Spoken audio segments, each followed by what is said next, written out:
ನಮಸ್ಕಾರ ವೀಕ್ಷಕರೇ, ನಾನು ಅಶೋಕ್ ಜೋತಾವರ್. ಇಂದು ನಾವು ಗುರ್ಲಾಪುರ್ ಕ್ರಾಸ್ನಲ್ಲಿ ರೈತರದ್ದು ಒಂದು ಪ್ರೊಟೆಸ್ಟ್ ನಡೀತಾ ಇದೆ. ಆ ಪ್ರೊಟೆಸ್ಟ್ಗೆ ನೇಕಾರ ಸಂಘದ ಲೀಡರ್ಗಳು ಕೂಡ ಬಂದಿದ್ದಾರೆ. ಲೇಬರ್, ನೇಕಾರರು, ರೈತರು ಒಟ್ಟಾಗಿ ಕೂಡಿ ಈ ಒಂದು ಫಾರ್ಮರ್ ಪ್ರೊಟೆಸ್ಟ್ಗೆ, ಅದು ಕೂಡ ಕಬ್ಬಿನ ಬಿಲ್ಲನ್ನ ಜಾಸ್ತಿ ಮಾಡಿ ಅದನ್ನ ಒಂದು ನಿಗದಿತಗೊಳಿಸಿ ಅನ್ನುವಂಥ ಹೋರಾಟಕ್ಕೆ ಕೈ ಜೋಡಿಸ್ತಾ ಇದ್ದಾರೆ. ಸೊ ನಮ್ಮ ಜೊತೆಗೆ ಇವತ್ತು ನೇಕಾರ ಸಂಘದ ಅಧ್ಯಕ್ಷರು, ಅದೇ ರೀತಿ ಮಾಲಿಂಗ್ಪುರದ ಹಿರಿಯರು ಕೂಡ ನಮ್ಮ ಜೊತೆಗೆ ಬಂದಿದ್ದಾರೆ. ಸರ್, ತಮಗೆ ಸ್ವಾಗತ. ನೀವು ಆಲ್ರೆಡಿ ಇವರನ್ನ ನಮ್ಮ ಚಾನಲ್ನಲ್ಲಿ ನೋಡಿರ್ತೀರಾ. ಸೊ ಸರ್, ಮೊದಲನೇದಾಗಿ ನೇಕಾರರ ವತಿಯಿಂದ ರೈತರಿಗೆ ಯಾವ ಟೈಪ್ ನೀವು ಸಪೋರ್ಟ್ ಕೊಡ್ತಿದ್ದೀರಾ ಇವಾಗ? ಮೊದಲನೇದಾಗಿ ಹೇ ಸೀತಾರಾಮ್ ಮಾಧ್ಯಮದವರಿಗೆ ನಾನು ಹೃದಯಪೂರ್ವಕವಾಗಿ ಧನ್ಯವಾದಗಳನ್ನು ತಿಳಿಸ್ತೀನಿ. ಯಾಕಂತಂದ್ರೆ ಅನೇಕ ಬಾರಿ ನೇಕಾರರು, ರೈತರು, ಕಾರ್ಮಿಕರ ಬಗ್ಗೆ ವಿಶ್ಲೇಷಣೆ ಮಾಡಲಿಕ್ಕೆ ಅವರ ಮಾಧ್ಯಮದ ಮೂಲಕ ಸಾಕಷ್ಟು ಬಾರಿ ನಾವು ವಿಶ್ಲೇಷಣೆ ಕೂಡ ಮಾಡಿವಿ.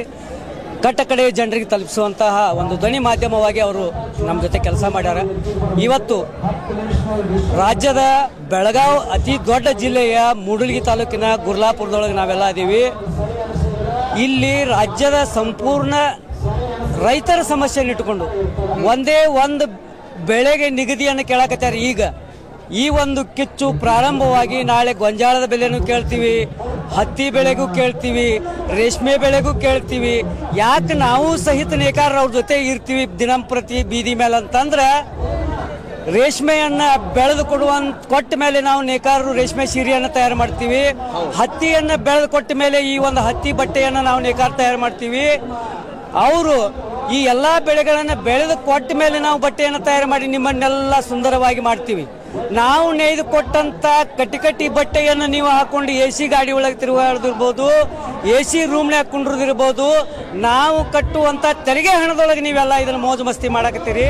ಇವತ್ತು ಬೀದಿ ಮೇಲೆ ಸಾಕಷ್ಟು ಲಕ್ಷಾಂತರ ಜನ ರೈತರು ಕುಂತರು ಸಹಿತ ನಿಮಗೆ ಕೇಳಿಸ್ವಲ್ತಾಗೈತಿ. ಅದಕ್ಕೆ ನಾವು ಈ ಮಾಧ್ಯಮಗಳ ಮೂಲಕ ಎಚ್ಚರಿಕೆ ಕೊಡ್ತೀವಿ. ನಾವು ನಮ್ಮ ಹೋರಾಟದಲ್ಲಿ ನಾವು ಕೊಟ್ಟಂತ ಬಟ್ಟೆಯನ್ನ ಕಳಚು ನಿನ್ನ ಬದಲೇ ಮಾಡ್ತೀವಿ ಅಂತಂದಾಗ ನೀ ಏನ ಬಂದು ನಮ್ಮ ಬೇಡಿಕೆಗಳನ್ನ ಈಡೇರಿಕೆ ಮಾಡಿದ್ದಿ. ಅದೇ ಪ್ರಶ್ನೆ ಸರ್, ಬಟ್ಟೆ ಕಳಿಸ್ತೀವಿ ಅನ್ನತ್ತೀರಿ, ಬಟ್ಟೆ ಕಳ್ಸಾಕ ಅವ್ರು ಸಿಗಬೇಕಲ್ಲ ಕೈಯಾಗ. ಸಿಗಲಿಲ್ಲ ಅಂದ್ರೂ ಸಹಿತ ಈ ದೇಶದೊಳಗ ಅಂದ್ರೆ ಮೊನ್ನೆ ಇತ್ತಾಗ ಪಾಪಿಲೆ ಚುನಪ್ಪನವ್ರದ ಬಾಜುಕ್ ಒಂದ್ರಿ ಇದನ್ ಮಾಡತ್ತಿದ್ರು. ಅವ್ರು ರೈತರ ಸಭೆ ಮಾತಾಡಕತ್ತಿದ್ರ. ಬಾಜುಕ ಇನ್ನೂ ಒಂದು ಫೋಟೋ ಹಾಕಿ ವಿಡಿಯೋ ಹಾಕಿ ನಡೆದಿತ್ತ. ಲಕ್ಷ್ಮೀ ಹೆಬ್ಬಾಳ್ಕರ್ ಅಕ್ಕವ್ರ ಇಂಡಿಯಾ ಆಸ್ಟ್ರೇಲಿಯಾ ಮ್ಯಾಚ್ ನೋಡಕತ್ತಿದ್ರ. ಹೌದಾ? ಸೊ ಈ ಒಂದು ಮೆಂಟಾಲಿಟಿ ಇರುವಂತ, ನಾನು ರೈತರ ಮಗ ಅಂತ ಹೇಳ್ಕೊಂಡು ಆಡಳಿತಕ್ಕೆ ಬರ್ತಾರ, ಆಮೇಲೆ ಹೊಳ್ಳೆ ರೈತರನ್ನ ದೂರ್ಗಾಣಿಸ್ತಾರ. ಇವ್ರಿಗೇನು ಹೇಳಕ್ ಇಚ್ಛ ಪಡ್ತೀರಿ ನೀವು? ಈಗ ಇಲ್ಲಿ ಏನಾಗೈತೆ ಅಂದ್ರೆ, ನಾವೆಲ್ಲರೂ ಇದೇನ್ ನಾಟಕ ನಡೀತೈತ್ಲ ದಿನ, ಇವರೆಲ್ಲ ಸೋಗ ಮಾಡ್ತಾರಲ್ಲ, ಈ ಸೋಗಿಗೆ ಮರಳಾಗಬಾರ್ದು. ನಾವೆಲ್ಲರೂ ಹೆಂಗಾಗ್ಬೇಕಂದ್ರ, ಚುನಾವಣೆ ಸಮಯದೊಳಗ ಮನಿಗೆ ಬಾಟಲ್ ಮಟನ್ನ 1000 ರೂಪಾಯಿ ಕೊಟ್ಟು ಕಳ್ಸಾಕತ್ತಾರಲ್ಲ, ಅದನ್ನ ಬಂದ್ ಮಾಡಿಸ್ಬೇಕು. ನಾವು ಏನ್ ನಮ್ಮ ತಾಯಿ ತಂದೆಗಳ 18-20 ವರ್ಷ ಏನ್ ಮಕ್ಕಳನ್ನ ಬೆಳೆಸಿರ್ತಾರೆ, ಆ ಮಕ್ಕಳನ್ನ ಚುನಾವಣೆ ಒಳಗೆ ಕಳಿಸೋದು ಮೊದಲು ಬಂದ್ ಮಾಡ್ಬೇಕು. ಯಾಕಂತಂದ್ರೆ ಅವ್ರನ್ನ ಇಟ್ಕೊಂಡ್ ಕಿಸಿಂದ ಅವ್ರಿಗಿಂತವೆಲ್ಲ ದುಶ್ಚಟಗಳನ್ನ ಕಲಿಸಿ ಮತಗಳನ್ನ ಸರ್, ಇದರಲ್ಲಿ ಒಂದ್ ಏನಪ್ಪಾ ಅಂತಂದ್ರೆ ಉದ್ಯೋಗದ ಕೊರತೆ ಎದ್ದು ಬರುತ್ತೆ. ಹೌದಾ? ಇದು ಅಂದ್ರೆ ನಾನೇನು ಕೇಳ್ತಾ ಇದ್ದೀನಿ, ಇಲ್ಲಿ ಉದ್ಯೋಗದ ಕೊರತೆ 18 ವರ್ಷಕ್ಕೆ ಬಂದಂತ ಹುಡುಗರು ಹೋಗಿ ಚುನಾವಣೆಯಲ್ಲಿ ಕಳ್ಳ ಮತ ಹಾಕಿಸ್ತಾರೆ, ಇದನ್ನ ಮಾಡ್ತಾರಪ್ಪ ಅಂತಂತಂದ್ರೆ, ಅಪರಾಧಿಯ ಕೃತ್ಯಗಳನ್ನ ಮಾಡ್ತಾರಂತಂದ್ರೆ ಇಲ್ಲಿ ಉದ್ಯೋಗ ಇಲ್ಲ. ಉದ್ಯೋಗ ಸೃಷ್ಟಿಗಾಗಿ ಏನ್ ಮಾಡಬಹುದು? ರೈತರು, ಕಾರ್ಮಿಕರು ಇವರೆಲ್ಲ ಸೇರ್ಕೊಂಡು, ನೇಕಾರರು ಇವರೆಲ್ಲ ಸೇರ್ಕೊಂಡು ಇನ್ನ ಏನ್ ಮಾಡಬಹುದು? ಇಲ್ಲಿ ಇವತ್ತ ರಾಜ್ಯದೊಳಗೆ ಏನಾಗೈತೆ ಅಂದ್ರ, ಈ ಏನು ಜನಪ್ರತಿನಿಧಿಗಳದಾರ, ಈ ಎಲ್ಲಾ ಜನಪ್ರತಿನಿಧಿಗಳು ಏನ್ ಮಾಡಾಕತ್ತಾರ ಅಂದ್ರ, ಈ ರಾಜಕೀಯವನ್ನ ಉದ್ಯೋಗ ಮಾಡ್ಕೊಂಡಾರ, ಬಹಳ ದೊಡ್ಡ ಉದ್ಯಮ ಮಾಡ್ಕೊಂಡಾರ. ಆ ಉದ್ಯಮವನ್ನ ಮುಂದಿನ 5 ವರ್ಷದ ನಂತರ ಎಷ್ಟು ಓಟ್ಗಳನ್ನ ನಾ ಹೆಂಗ್ ಖರೀದಿ ಮಾಡ್ಬೇಕಂತ ಹೇಳಿ ಇವತ್ತ ಪ್ಲಾನ್ ಮಾಡ್ತಾರೆ. ಸರ್, ಇದಕ್ಕೆ ಸೊಲ್ಯೂಷನ್ ಹೆಂಗ್ ಸಿಗಬಹುದು ಅಂತೀರಿ? ಇವಾಗ ನೋಡ್ರಿ 3500 ಆಯ್ತು, ಹಿಂದೊಮ್ಮೆ 3000ಕ್ಕ ಇನ್ನು 7 ರಿಂದ 8 ವರ್ಷದ ತನ ನಮ್ಮ ರೈತರ 3000 ಕಬ್ಬಕ್ಕನ ಕಳಿಸಿದ್ರ. ಹೌದಾ? ಇವಾಗ 3500 ಆಕೈತಿ. ಇದ್ರ ಮೇಲೆ ಇನ್ನೂ ಒಂದು 7 ರಿಂದ 8 ವರ್ಷ ಆಗ್ತಾರ, 10 ವರ್ಷ ಆಗ್ತಾರ. ಅದಕ್ಕೆ ಪ್ಯೂರ್ ಆದಂತ ಸೊಲ್ಯೂಷನ್ ಏನ್ ಸಿಗಬಹುದು? ಈಗ ನೋಡ್ರಿ, ಸೊಲ್ಯೂಷನ್ ಅಂತಂದ್ರೆ ಇದಂತೂ ಏನಂತೀರಿ ನೀವು, ರೇಟ್ ಹೆಚ್ಚಿಗೆ ಆಗುದಂತೂ ಬಂದಾಗಲ್ಲ. ರೈತರ ಜಾಗ್ರತೆ ಹೆಂಗಾಗಬೇಕು? ರೈತರಿಗಾಗಿ ಏನೇನ್ ಮಾಡಬಹುದು? ಈಗ ನೋಡ್ರಿ, ನಾವು ಜಾಗೃತರಾಗಬೇಕು. ಒಂದೇದು, ಈ ಒಂದು ಏನು ವ್ಯವಸ್ಥೆ ಐತಿ ಭ್ರಷ್ಟಾಚಾರ ವ್ಯವಸ್ಥೆಯಿಂದ ನಾವೆಲ್ಲರೂ ಮೊಟ್ಟ ಮೊದಲಾಗಿ ಹೊರಗೆ ಬರಬೇಕು. ಹೊರಗೆ ಬಂದು ನಮ್ಮದೇ ಆದ ತೆರಿಗೆಯನ್ನು ಏನು ಕಟ್ಟಾಕತ್ತೀವಿ, ಈ ಮುಂಬರುವ ಚುನಾವಣೆ ಒಳಗೆ ಚುನಾವಣೆಗಳದಾವ, ಆ ಚುನಾವಣೆಗಳಲ್ಲಿ ನಮ್ಮ ತೆರಿಗೆಯನ್ನು ಬಂದ್ ಮಾಡ್ಬೇಕು. ಮೊದಲೇ ತೆರಿಗೆ ಕಟ್ಟುವುದು ಬಂದ್ ಮಾಡಬೇಕು, ಮತದಾನವನ್ನ ಬಹಿಷ್ಕಾರ ಮಾಡಬೇಕು. ಇವ್ರು ಯಾರ್ಯಾರು ಕಾರ್ ಗಾಡಿ ಒಳಗೆ ಎಸಿ ರೂಮ್ನ್ಯಾಗ ಎಸಿ ಕಾರ್ನ್ಯಾಗ ಅಡ್ಡಾಡಕತ್ತಾರಲ್ಲ ಅವ್ರನ್ನೆಲ್ಲರನ್ನೂ ಸಹಿತ ನಮ್ಮ ಕ್ಷೇತ್ರಕ್ಕೆ ಬರುವಂತಾದ ವ್ಯವಸ್ಥೆಯನ್ನು ಬಂದ್ ಮಾಡ್ಬೇಕು. ಅವ್ರನ್ನ ನೀನು ನಮ್ಮ ಮನೆಗೆ ಮಟ್ಟ ಕೇಳಕ್ಕೆ ಬರಬಾರ್ದು, ನಿನಗೆ ನಾವು ಅಧಿಕಾರ ಕೊಡಂಗಿಲ್ಲ ಅಂತೇಳಿ ಎಲ್ಲರನ್ನೂ ಬಹಿಷ್ಕಾರ ಹಾಕುವಂತ ಕೆಲಸವನ್ನು ನಾವೆಲ್ಲರೂ ಸರ್ ಎಲ್ಲರನ್ನೂ ಬಹಿಷ್ಕಾರ ಹಾಕೊಂತ ಹೋದ್ರ ಅಲ್ಲಿ ಒಂದು ವ್ಯಾಕ್ಯೂಮ್ ಕ್ರಿಯೇಟ್ ಆಗತ್ತ, ಆ ಜಾಗ ಖಾಲಿ ಆಗತ್ತ. ಆ ಖಾಲಿ ಜಾಗದೊಳಗೆ ಯಾರನ್ನ ಕುಂಡಿಸೋದು? ಖಾಲಿ ಜಾಗದೊಳಗ ಅವಾಗೂ ಒಂದು ವ್ಯವಸ್ಥೆ ತಯಾರಾಗ್ತತಿ.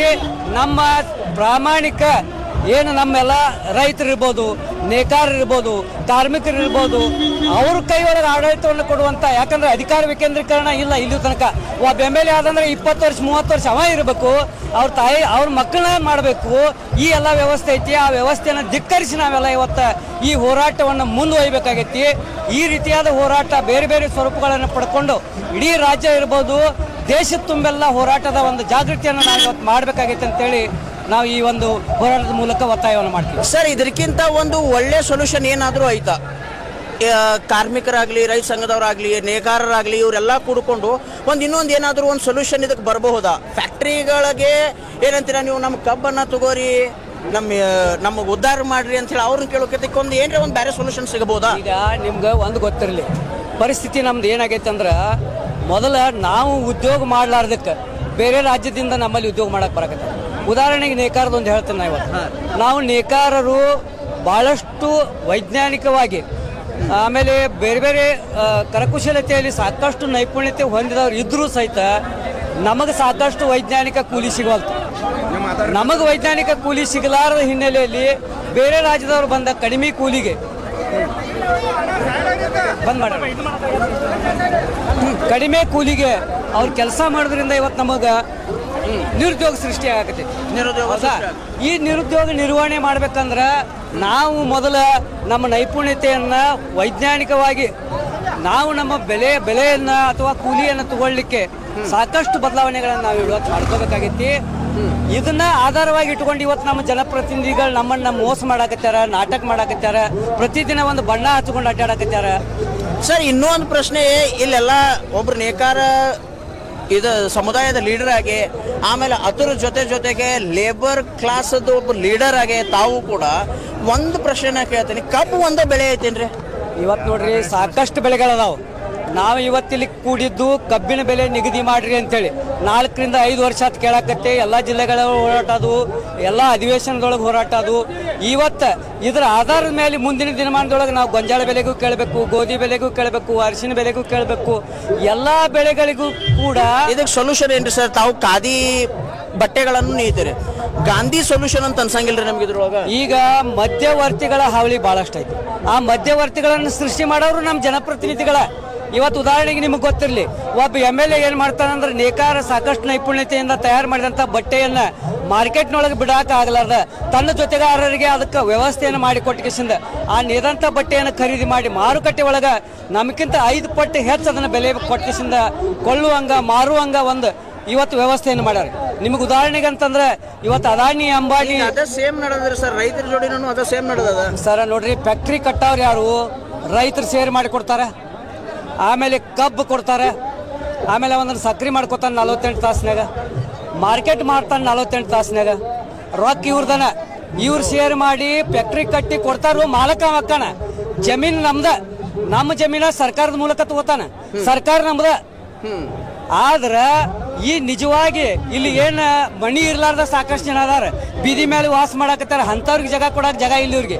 ಆದ್ರೆ ಒಂದು ಸಾರಿ MLA ಆದಂದ್ರ ಎಲ್ಲೆಲ್ಲಿ ಜಾಗ ಸುಗೊಳಕ್ ಸಾಧ್ಯ ಐತಿ ಅಲ್ಲೆಲ್ಲಿ ಜಾಗ ತಗೋತಾನ. ಸಾವಿರಾರು ಕೋಟಿ ರೂಪಾಯಿದ ಒಡೆ ಹಾಕಣವ.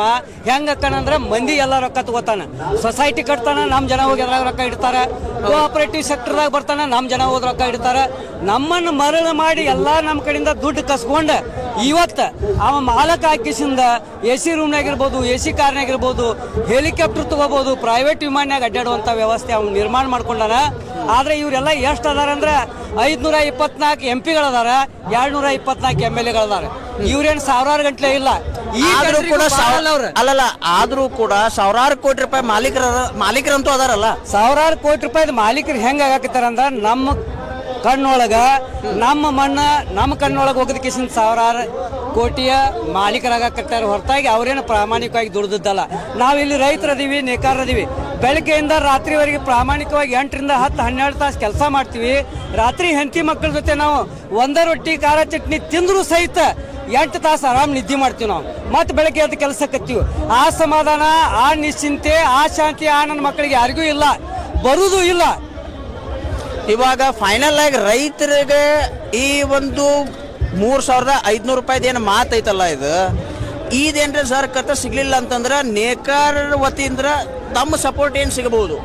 ಇವತ್ತು ಕಬ್ಬಿನ ಬೆಲೆಗೆ 3,500 ರೂಪಾಯಿ ಪ್ರತಿ ಟನ್ನಿಗೆ ನಿಗದಿ ಆಗಬೇಕಂತೇಳಿ ಏನು ಹೋರಾಟ ನಡೆದೈತಿ.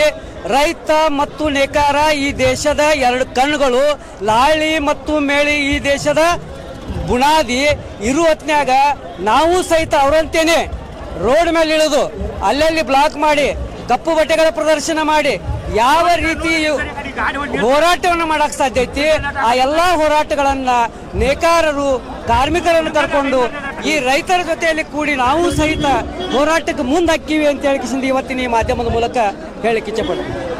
ನೋಡಿದಲ್ಲ ವೀಕ್ಷಕರೇ, ಯಾವ ರೀತಿ ಪ್ರತಿಯೊಂದು ಸಂಘಟನೆಗಳು ಕೂಡ ಇಲ್ಲಿ ಬಂದು ರೈತರಿಗೆ ಸಪೋರ್ಟ್ ಮಾಡ್ತೀವಿ ಅನ್ನುವಂತಹ ಮಾತನ್ನ ವ್ಯಕ್ತಪಡಿಸ್ತಾ ಇದ್ದಾವೆ.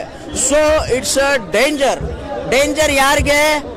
ದುಡ್ಡು ಮಾಡ್ಕೊಂಡು ಕೂತ್ಕೊಂಡು ಫ್ಯಾಕ್ಟ್ರಿಗಳ ಹೆಸರಲ್ಲಿ ರೈತರನ್ನ ಸುಲಿಗೆ ಮಾಡ್ತಿರ್ತಕ್ಕಂತಹ ದೊಡ್ಡ ದೊಡ್ಡ ಕಾರ್ಖಾನೆ ಮಾಲೀಕರಿಗೆ ಇದೊಂದು ಡೇಂಜರ್. ಈ ಟೈಪ್ ಜನ ಕೂಡ್ತಾ ಹೋಗ್ಬಿಟ್ರೆ ಮುಂದೊಂದು ದಿನ ನಿಮ್ಮ ಫ್ಯಾಕ್ಟ್ರಿಗಳು ಬಂದ್ ಆಗ್ತವೆ ಅನ್ನುವಂತಹ ಒಂದು ನಿಷ್ಕರ್ಷ ಈ ಒಂದು ಚರ್ಚೆಯಲ್ಲಿ ನಮಗೆ ಕಂಡುಬತ್ತು. ಸೊ ಇದಾಗಿತ್ತು ಈ ಹೊತ್ತಿನ ಸುದ್ದಿ. ಇನ್ನಷ್ಟು ಸುದ್ದಿಗಳಿಗಾಗಿ ಸದಾ ಫಾಲೋ ಮಾಡ್ತಾರೆ. ಇದು ಸತ್ಯದ ಕೈಗನ್ನಡಿ.